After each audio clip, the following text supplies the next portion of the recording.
Hi guys, today we're going to be doing a lens review of one of the more inexpensive and popular Canon lenses on the market, the Canon 85mm f1.8 USM lens. And I'm going to start right now.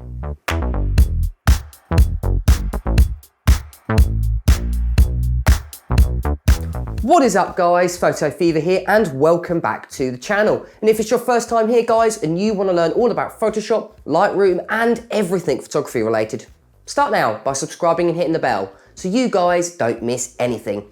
So today we're going to be reviewing a 85mm prime lens by Canon, and it's in fact one of the cheapest lenses Canon offer, coming in at just £409. But is it worth the money, especially when you compare it to the more expensive Canon L lenses? And there are quite a few lenses out there that offer 85mm prime.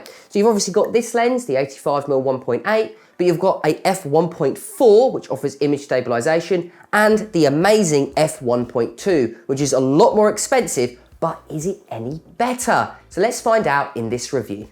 So firstly, let's talk about the build quality of this 85mm. And I must say, for the price, I was incredibly surprised with what you get. I must say the build quality is exceptional for its price point. And it has a really nice and well-damped focus ring, including a focus window, which means if you're interested in doing any manual work, especially if you're interested in doing any macro work, which this lens can do, then you are able to very, very pinpoint and be precise with your manual focusing. And it's easy to switch into manual mode. All you need to do is switch the little switch at the bottom and you've go from automatic to manual. There's no need to change it in the camera, which is really nice to see. And overall, I must say the build quality is really good. I must say it is a little bit more plasticky, especially when you compare it to the L, but obviously this is a lot cheaper. In fact, 5 times cheaper than the Canon 85mm f1.2. So this is definitely stands up to the test when it comes to build quality. But do bear in mind, again, this lens does not offer weather sealing. And to be honest, most 85mm lenses don't. So to be honest, overall, I was actually really impressed with the build quality, especially when you compare it to the price.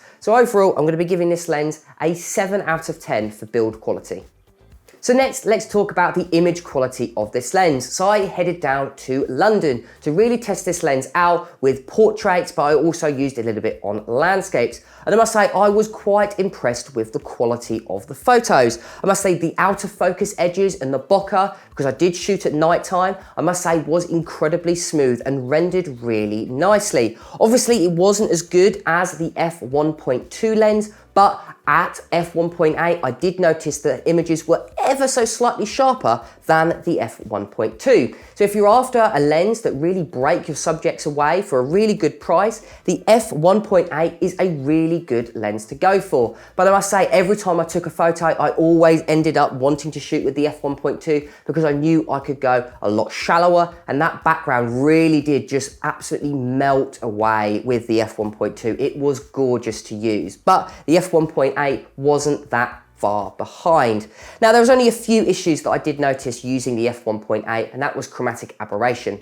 Chromatic aberration, or color fringing, is just where the colors don't quite match up, to do with how the light actually ends up going through the lens optically. And I must say, I did notice quite bad longitudinal chromatic aberration, especially on high contrast edges. And that's something that I did not notice on the f1.2. So if you're after a more optically perfect lens, then you're probably gonna want to spend a little bit more money. But overall, I would say the actual quality of this lens was really good. The only downside really, distortion was quite low, but it was the vignetting that I did have a problem. Even 1.8 or even f2.8, I did notice quite bad vignetting, and it was quite difficult to remove even in post. And it's something that I would probably keep if I was using the f1.8 over obviously the f1.2. So overall, I was actually fairly impressed with the image quality, although it did have a few imperfections that I wasn't too happy about. So because of that, I'm going to be giving it a 7 out of 10 for image quality.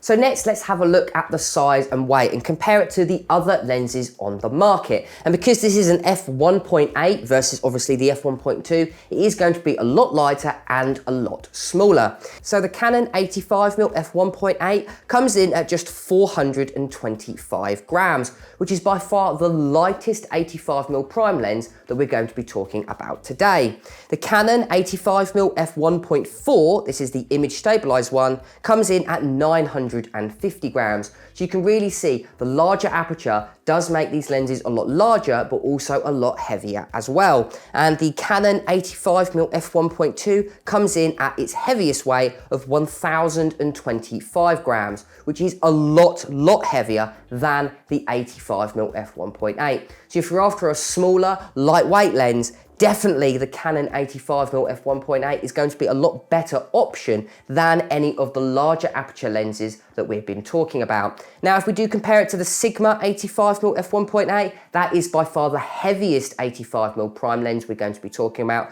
coming in at a whopping 1,130 grams. Now, this is to do with the larger aperture, but obviously Sigma create or use different materials such as aluminium instead of plastic, and that really does add weight to these lenses.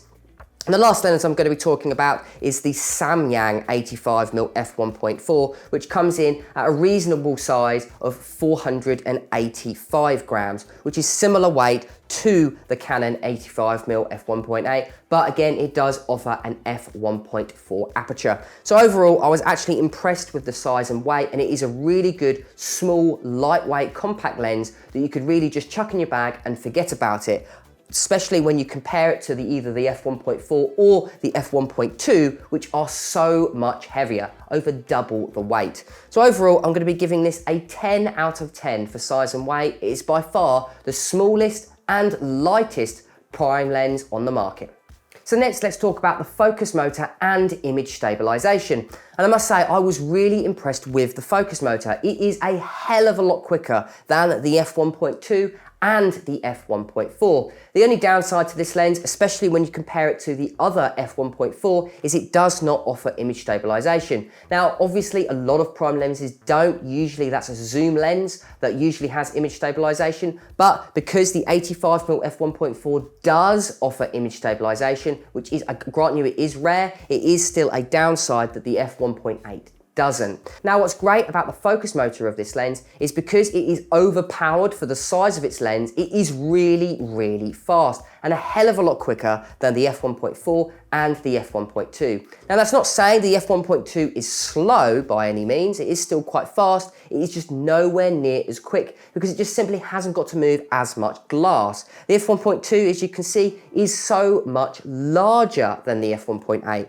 So it's really got to move so much more glass around, making it a lot slower. So if you're more interested in, let's say, sport photography or something that moves a lot quicker, the f1.8 is going to be definitely better off than the f1.2. But because I predominantly use these for portraits, and portraits of people don't really move around as much, or at least the portraits that I was taking, then that didn't really factor into my decision making. And I personally prefer the f1.2 in that particular regard. So overall, I thought this was really impressive lens. But again, it doesn't offer image stabilization. But out of all of the prime lenses that I'm testing in this review, I must say this is by far the quickest when it comes to focus motor.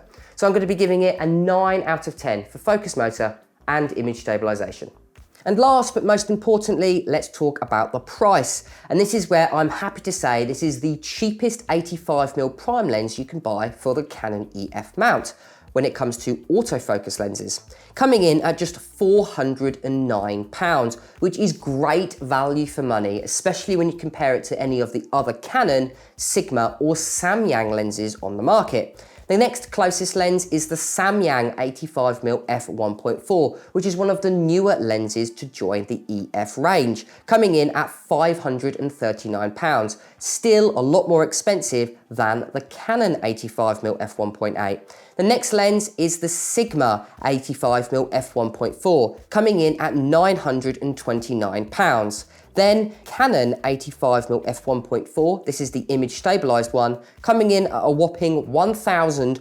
£489. And last but most expensively is the Canon 85mm f1.2, coming in at a ludicrous amount of £1,999.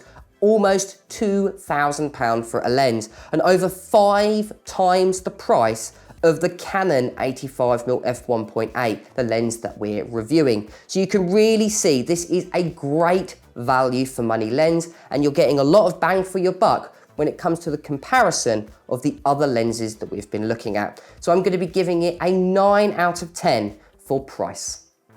So what are my final thoughts, and should you have this lens in your camera bag? Well, I must say I was incredibly impressed, especially when it comes to price. Just £409 for a lens of this caliber. I must say it is really good for portrait photography. And if you're just getting into photography and you're after a dependable portrait lens, especially if you're shooting on full frame, this is a great lens to have. And if you've got a little bit more money extra, maybe I would buy either the Sigma or possibly even the Samyang. I probably wouldn't buy the 85mm f1.2 or f1.4 unless you're a professional photographer, because Canon are asking a lot of money for them. So this lens is really, really good value for money. But would I recommend it? Well, to be honest, it came in very, very high. With a score of 42 out of 50, this is a highly recommended lens and definitely worth a spot in your camera bag. So I'm going to be giving it a silver award for its price point. But I must say, every time I used it, especially when I went down to London, I always gravitated towards the f1.2 because I knew how much better lens it was. But I must say, out of the two, it is not 5 times better. So you guys work out. If you're a professional photographer, possibly the f1.2 might be better off for you. But to be honest, the f1.8 is so good value for money. Again, guys, if you want to like, comment, and subscribe to my channel, it really does help my channel grow. Also, guys, if you want to hit the bell notification so you guys don't miss any of my latest content. But until next time, guys, keep creating.